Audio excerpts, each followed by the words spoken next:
ইসলামের মধ্যে যতটুকু নারীর সম্মান আল্লাহ তাবারক তাআলা দিয়েছেন, ইসলামে দিয়েছেন, নবী দিয়েছেন, দুনিয়ার কোন মাযহাব, কোন রিলিজিয়ন, কোন ধর্মই দিতে পারে না। জোরে বলুন সুবহানাল্লাহ। আরবের মধ্যে এমন একটি দিন ছিল, এমন একটি জামানা ছিল বন্ধুগণ, মা বোনদের কোন ইজ্জত হইতো না, কোন মর্যাদা হইতো না বন্ধুগণ।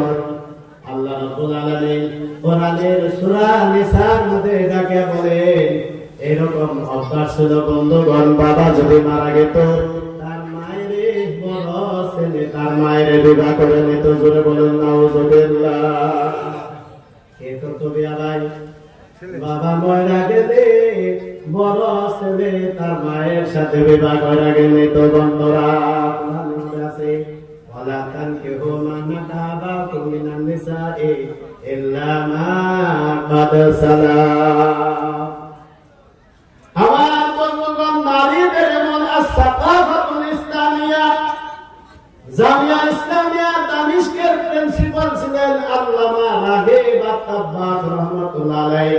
দুই খণ্ডের মধ্যে আছে বন্ধুগণ, কিতাবের মধ্যে লিপিবদ্ধ আছে। যখন মা বলে স্বামী ইন্তেকাল ফরমায় গেলেন বন্ধুরা আমার, ওই জামানা জাহিলিয়াতের মধ্যে ওই মা বোনদেরকে কি করতো, ওই ছাগল বকরির খোয়ারের মধ্যে, গোয়ালের মধ্যে 1 বছর পর্যন্ত বান্ধা রাখতো বন্ধুগণ। দিত ওই জায়গায় ছাগল গরুর মতন পেশাব পায়খানা করতো। 1 বছর হইলে সে ঘরের থেকে বাইরে বের যেত বন্ধুরা। এত বড় বেজতি, এত বড় বেজতি সহ্য হবে ভাই বন্ধুগণ? এমন আমি ছিলেন আমার বন্ধুরা আমার।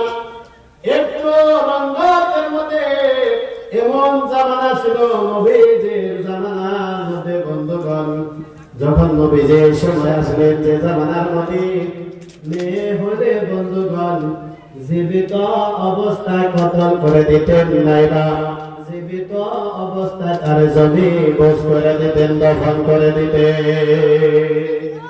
শুনছেন না নাই বন্ধুগণ? এইরকম অবস্থায় আমাদের মা বোনদেরকে ইজ্জত দিলেন কে? কোরআনে কারিমে নবী করিম সাল্লাল্লাহু আলাইহি ওয়াসাল্লাম আল্লাহ নবী বলেন, আমি 3টি বস্তু আমি অনেক আমার প্রিয়, আমি ভালোবাসি। জোরে বলুন সুবহানাল্লাহ। কয়টা বস্তু ভাই? নম্বরে নবী বললেন, 1 নম্বর আমি নারী আমি ভালোবাসি। নবীর মাননেওয়ালারা নারীকে ভালোবাসা আরম্ভ করে দিলেন, সম্মান দিয়ে আরম্ভ করে দিলেন আমার বন্ধুগণ। 2 নম্বরে নবী বললেন, আমি সুগন্ধি পছন্দ করে। 3 নম্বরে নবী বলেন, আমি নামাজকে আমি পছন্দ করি। জোরে বলুন সুবহানাল্লাহ। ওই জামানার মধ্যে বন্ধুগণ মেয়ে জন্মিলে বন্ধু নিজের মাথা নত করতে হবে, জামার সম্মুখে শ্বশুরের মাথা নত করতে হবে, নাইবা কোনো শুনবে যেতে হওয়ার সম্মুখীন হইতে হয়। যার জন্য বন্ধুগণ মেয়ে সন্তান জন্মিলেই সঙ্গে সঙ্গে তাকে জীবিত অবস্থায় কবরের মধ্যে তাকে মাটির ভিতরে রাইখা দিতেন। জোরে বলুন নাউজুবিল্লাহ। একজন ব্যক্তি বন্ধুগণ উস্তুল গাওয়াতে মারিফাতিস সাহাবা সুনানে দারবের মধ্যে, সুনানে কুবরা বাইহাকির মধ্যে বন্ধুগণ একজন ব্যক্তি নবী করিম সাল্লাল্লাহু আলাইহি সাল্লামের দরবাজার মুখে দাঁড়ায়া গেলেন, হাজির হয়ে গেলেন। আয়েশা বললেন, ও হুজুর, আমি আপনার কাছে ইসলাম কবুল করব। একটু চিল্লায় বলেন সুবহানাল্লাহ। সাহাবীর নাম হলো সাসা ইবনে নাজিয়া বন্ধুগণ। নবীর দরবারে এসে বললেন, হে আল্লাহর রাসূল গো, আমি আপনার কাছে আমি কালেমা পড়ে নেব। নবীজি বলছেন, ঠিক আছে পড়ো, কি অসুবিধা কি? ওই ব্যক্তি বললেন, হুজুর আমি যে কালেমা পড়ব, ওই ওই কালেমা পড়ার আগে আপনাকে আমি কিছু জিজ্ঞাসা করব। কি জিজ্ঞাসা করবা বলো? বলছে হুজুর, আমি যে ইসলাম কবুল করার আগে কিছু যদি ভালো কাম আমি করে থাকি বন্ধুগণ, ওই ভালো কাজের প্রতিফলকে আল্লাহ আমাকে দেবে না নাই বলো? দেবে না নাই? তার কাম ভালো কামের প্রতিফল প্রতিদান আল্লাহ আমাকে দেবেন না নাই বলো? আমার বন্ধুগণ, বুখারী মুসলিমের হাদিসের মধ্যে আছে, আমার বন্ধুগণ মাসদার মিরি যিনার সাহাবী ছিলেন, অর্থাৎ আগে আহলে কিতাব ছিল, ইহুদি ছিল না, জি সাহাবী ছিলেন বন্ধুগণ।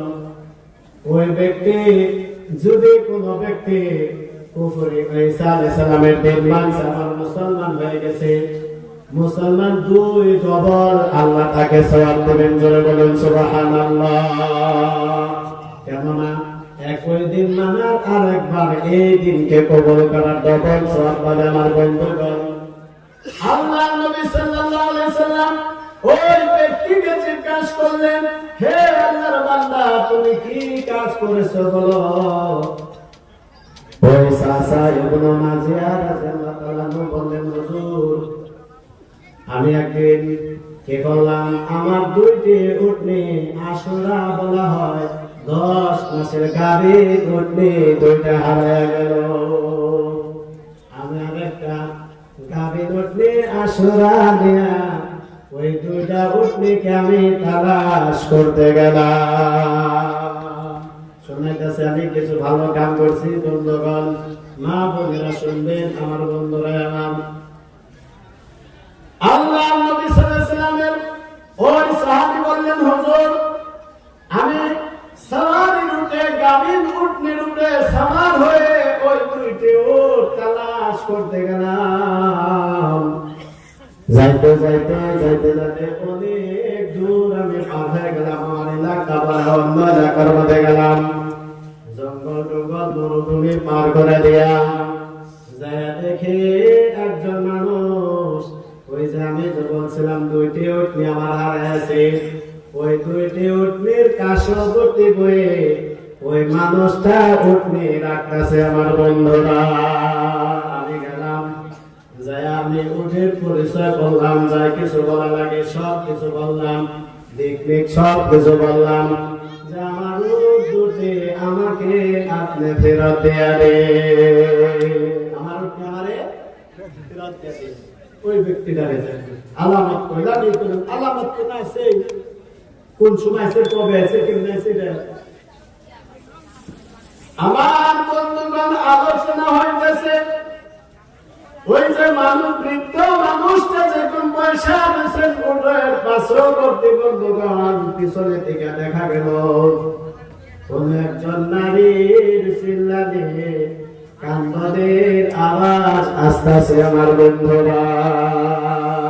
উনি শুনতে পাইলেন, বোরাকে জিজ্ঞাসা করলো বৃদ্ধারে, ও আল্লাহর বান্দা, তুই যে দিকে যে কান্দার শব্দ আসতেছে, এমন মনে হয় বছর তার প্রসব হবে, সন্তান ভূমিষ্ঠ হবে, এরকম লাগে। আমার বন্ধুগণে আলোচনা করতে করতে আমার বন্ধুগণ ওই ব্যক্তি বললেন, যদি ছেলে হয় তো ঠিক, যদি মেয়ে হয়ে যায় আমি সঙ্গে সঙ্গে তারে আমি দহন করে দেব। জোরে বলুন নাউজুবিল্লাহ। কি করব?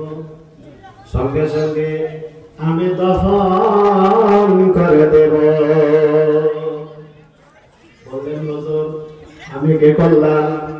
ওই বৃদ্ধা মানুষ, ওই বুড়া মানুষটাকে, বুজুর্গ মানুষটাকে আমি বললাম, ও জনাব, আপনি এক কাজ করেন, যদি মেয়ে সন্তান হয় আপনি নামাইরা এই জামার দুইটি উটনি যাবে তালাশ করতে আসছে, এই দুইটি উটনির পরিবর্তে আপনার মেয়েটাকে আমাকে দিয়ে দেন, যদি আপনার অসুবিধা না হয়। আমার বন্ধুগণ, কিতাবের মধ্যে লিপিবদ্ধ আছে, ওই ব্যক্তি ব্যক্তি বলল খালি 2 উটনিতে কাম চলবে না, এই যে তুমি যার একটা উটনির উপরে তুমি বসে আছো আল্লাহর বান্দা, এই 2 উটনির সাথে এই 3 নম্বর উটনি তুমি বসা উটনিটা যদি আমাকে দেয়া দাও, আমার ঘরে যদি মেয়ে জন্ম হয় আমি ওই 3 উটনির পরিবর্তে মেয়ে আমি তোমাকে দেয়া দেব। জোরে বলুন সুবহানাল্লাহ।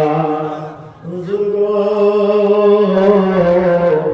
আমি বললাম তাহলে তোমার একজন কোন কর্মচারী দাও, কোন একজন মানুষ দাও, ওই মেয়েটাকে দাও, 2টি উটনি আমি এখানে ছেড়ে যাই, আরেকটি উটনি দিয়া অমুক মহলের মধ্যে তুমি আমাকে ছেড়ে আসো, এই 3 নম্বর উটটা আমি তোমারে আমি ফেরত দেয়া দেব।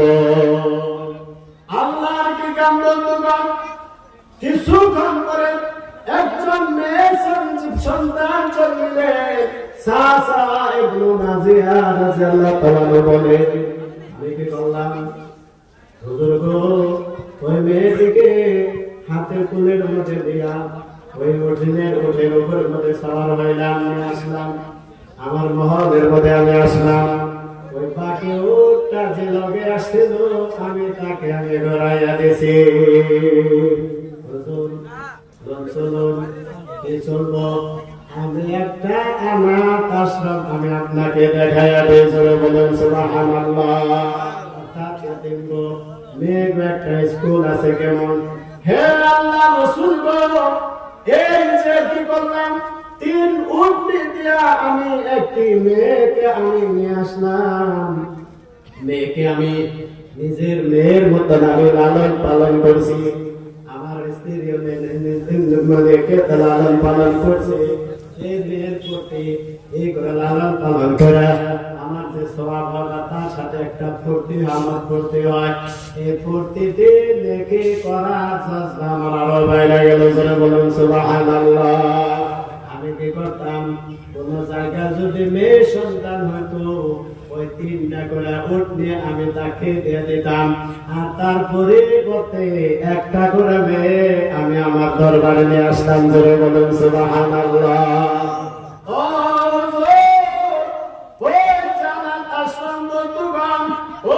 আশ্রমের মধ্যে দেখবেন 360 জন মেয়ে ছেলে আছে, আমি কি করছি একটার জন্য এক একটার ঘরে এক একটার জন্য 3টি করে উটনি দিয়া দিয়া একটা করে আমি মেয়ে আমার দরবারে আনছি। বলেন তো 360টা যদি মেয়ে হাসিল করে 1000-এর মতন উটনি গেছে না নাই বন্ধুরা আমার?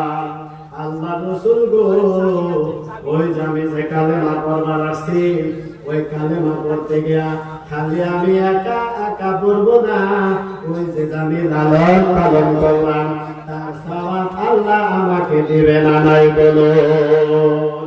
আগে তো করছি ইসলাম কবুল করার আগে এই কামনা করছি। আল্লাহ নবী সাল্লাল্লাহু আলাইহি সাল্লাম মেয়ের চক্ষু দিয়া 2 নয়নের জলে প্রবাহিত হইতেছে। আমার বন্ধুরা আমার, আমি শেষ দিছি 2-1 মিনিটের ভিতরে। আল্লাহ নবী সাল্লাল্লাহু আলাইহি সাল্লাম ফরমাইলেন, ও আল্লাহর বান্দা, তুমি বাবা ধারণা করছো যে সওয়াবগুলা যে নেকিগুলা তুমি করেছো, একজন মেয়ের পরিবর্তে 3টি করে তুমি উটনি দিছো, আল্লাহ তাবারাক তাআলা তার সিনা তার প্রতিদান তার প্রতিফল আল্লাহ তোমাকে ইসলাম কবুল করার রূপে আল্লাহ তোমারে আতা করে দিয়েছেন। জোরে বলুন সুবহানাল্লাহ। অর্থাৎ তার পরিবর্তে আল্লাহ তোমারে মুসলমান বানিয়ে দিয়েছে। কিয়ামতের দিন ওই 360টা মেয়ে যে মুসলমান হয়ে যাবে, তার প্রত্যেকটার সওয়াব আল্লাহ তোমার নামায় আমলে দিয়ে দিবেন। জোরে বলুন সুবহানাল্লাহ। আল্লাহর নবী সাল্লাল্লাহু আলাইহি সাল্লাম মা বোনদেরকে অনেক ভালোবাসতেন। কোনদিন বন্ধুগণ আমার বন্ধুরা আমার, একটা কাফেরা মুসলমান হয়ে নবী গ্রেফতার হইয়া একটা যুদ্ধের মধ্যে বন্ধুগণ নবীজির দরবারে আনা হয়ে গেল। বন্ধুরা শরীরটা উঠলে অন্য কিছু কাপড় চোপড় নাই, একবারে নবীজি কি করলেন, নিজের চাদর মুবারক নিয়া ওই কাফেরার গতরের মধ্যে দেয়া দিল। জোরে বলুন সুবহানাল্লাহ। সাহাবীরা বললেন হায় হায় ইয়া রাসূলুল্লাহ সাল্লাল্লাহু আলাইহি ওয়াসাল্লাম, এই মেয়েটা আমার ইসলামকে ধ্বংস করার চেষ্টায় আসছিল, আমাদের বিরুদ্ধে যুদ্ধের ময়দানে অংশগ্রহণ করেছিল, ইসলামকে মিটাইবে, ইসলামের শত্রু। ওই মেয়েটাকে আপনি কি করলেন? নিজের চাদর খুলে তার গতরে দেয়া দিলেন। জোরে বলেন সুবহানাল্লাহ। আল্লাহ নবী বলেন, ও যেখানে থাকুক না কেন, ওই মেয়েটা দরবারে নবুয়তের মধ্যে এসে গেছে। এখানে কোনদিন নবীর সম্মুখে বেপরদা হইতে পারে না। নবী যে একটা রুমে রাখা দিলেন, আমি সহজ করে বলছি, রুমে রাখা দেওয়ার পরে নবী করিম সাল্লাল্লাহু আলাইহি ওয়াসাল্লাম সকালে বিকাল সকালে যায়, কিছু খাবার কিছু পৌঁছে আসে, বিকালে কিছু খাবার কিছু পৌঁছে আসে। ওই রাত্রে বন্ধুগণ ওই দরজার পাশাপাশি তারা পহরা দেয়, এই মেয়ের দিকে কোন ব্যক্তিকে আসে নাকি এই পহরা দিতে দিতে।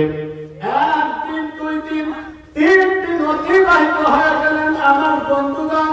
3 দিনের দিন ওই মেয়েটা সব সময় ও চর্চা করতো, নিজে বলেন আমি কি করলাম, 3 দিনের ব্যবহার দেখলাম। নবীজি প্রথম আমাকে চাদর গোতর দিয়ে দিল, তারপরে সকাল বিকাল আমার রক্ষণাবেক্ষণ করলেন, খানা দানা খাওয়াই দিলেন। আমার মনে হলো এই নবীর কাছে যদি আমি বলে দেই, তাহলে আমাকে আমার এলাকার মধ্যে ইনি পাঠিয়ে দেবেন, একটু আমি দরখাস্ত করে দেখি। কাফেরা কি করলেন, 3 দিনের দিন তার ব্যবহার দেখা ওই কি করলেন, বললেন হুজুর আমি আমার বাড়িতে যাওয়ার আমার আশা আছে। আল্লাহ নবী সাল্লাল্লাহু আলাইহি ওয়াসাল্লাম বন্ধুগণ 2 জন সাহাবীকে নিযুক্ত করে দিলেন। সাহাবীদেরকে বললেন, ও সাহাবীরা, জঙ্গলের রাস্তা রাত্রে তোমরা দিয়ে আসবে, একজন আগে যাবে আরেকজন পিছনে যাবে, এই মেয়েটারে তার এলাকার মধ্যে তোমরা পৌঁছে দেবে। আমার ভাইরা আমার নবী পাঠায় দিলেন, গোয়রা গোয়রা চায় আর খালি চোখের পানি বাসায় বন্ধুরা কেমন বারে বারে খালি সোনার নবীজির মুখ দিকে তাকিয়ে থাকে। আলবিদা কব কিন্তু হাত উঠাতে পারে না। আমার বন্ধুগণ কামরা বলে ওই সময় আমার এমন অবস্থা হয়ে গেল বন্ধুরা, আমার মনে হয় এই নবী বিশ্ব নবী যদি কারখানার মধ্যে দইরা যদি 3 দিন না যাবজ্জীবন যদি আমাকে রেখে দেয়, আমার থাকতে কোনো অসুবিধা হবে না।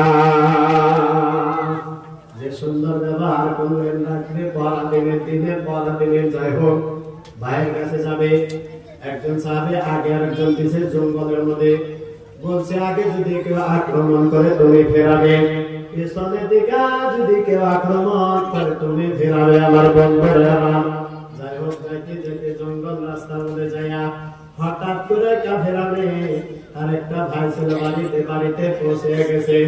রাত্রের অনেক রাত্রে ঘরের দরজার মধ্যে দস্তক গেছে, দস্তক দেওয়ার সঙ্গে সঙ্গে ভাই একটা বাহির হয়ে আসছে, দেখলো বন্যা আসছে, আর 2 জন মানুষ পিছনে দাঁড়ায় রয়েছে। জোরে বলুন সুবহানাল্লাহ।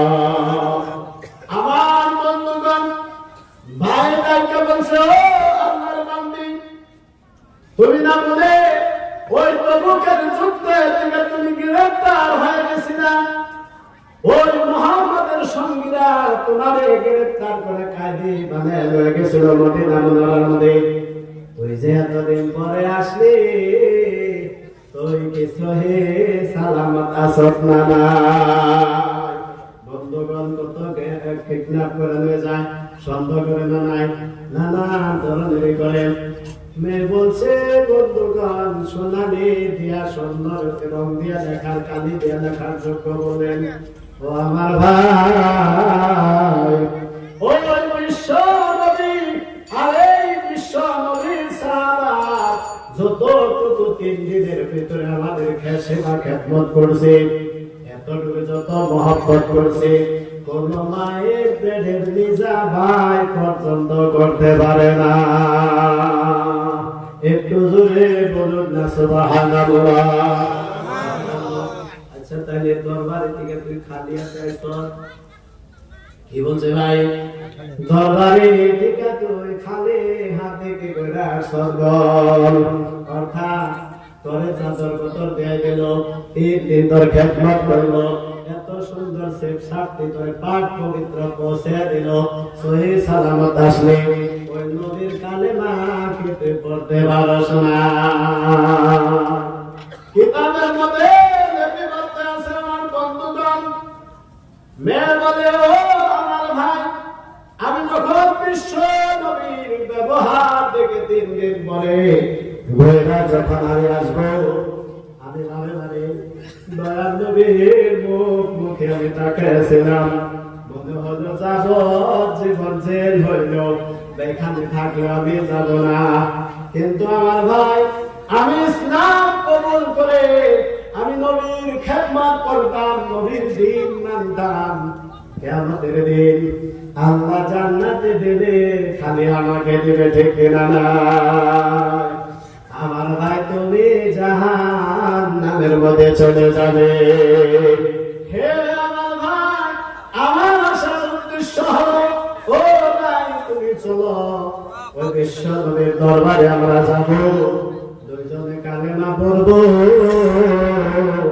নবীর খেদমত করব, দ্বীনের খেদমত করব, আমরা উভয় দুই ভাই বোন আমরা আল্লাহর জান্নাতে চলে যাব। জোরে বলুন সুবহানাল্লাহ।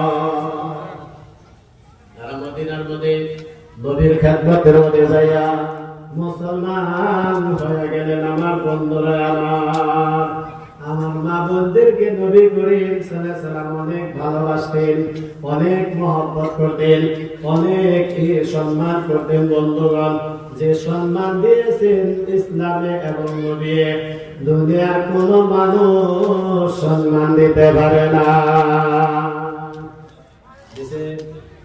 সব ইসলামের দিকে নকল, অন্যান্য ধর্মের মধ্যে থাকলেও ইসলামের দিকে কিছু নকল করে ভালো ভালো কথা কিছু বানাইছে, তার আসল ইসলামের ভিতরে আছে। জোরে বলুন সুবহানাল্লাহ।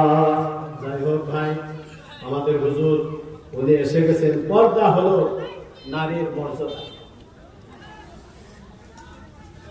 পর্দা নারীর মর্যাদা। আমি শেষ দিছি 1-1.5 মিনিটে। নারীর মর্যাদা হলো পর্দার মর্যাদা। আজকে পর্দার যারা পজিশন, পর্দা আছে গো। আগে আমরা দেখছি ছোটকালে মাল চাষিকে দেখছি, কাপড় কম আছে, ইন্ডিয়ার মধ্যে প্রত্যেক 3 সেকেন্ডে একটা করে কাপড়ের দোকান হয়, 2টা করে, কয়টা করে কাপড়ের দোকান ডেইলি 2টা করে মারে। কিন্তু আমাদের কাপড় খালি কমে, আশপাশে খালি কমে। ছোটবেলায় পড়ছি লাম খালি, মিম খালি, নুনের উপরে এক, অন খালি, পুরনের পেট খালি, পিঠ খালি, কপালের উপরে আছে না? এই বছরে না আমি যে দুর্গাবাড়ি থেকে বরবালা বাজার উত্তর মসজিদে জন্য আহি, আইলে না পর্দার কি দেখা যায়, কি উন্নত নাই। যেমন যুবক যুবতী মেয়েরা অন্য মায়েরা ওই দৌড় ফেরাই ওই লোক আইলে তো অন্দিন না ও ব্যায়াম করে দেহ দেয়, দেহ দেয়। ওই ভুলকাবাড়ি থেকে 3 কিলোমিটার 50 থেকে 60 জন মেয়ে এবং মেয়ে লোক পাওয়া যায়। অবশ্য না আমগো রাস্তা 60 গেল বা হাজার ধরছে একবার ডর এমনি পর্দারে আরো বেশি খেলাইছে। এই 2023 এর লাস্টে না আমার মনে হয় 60% পর্দার হারাই গেছে।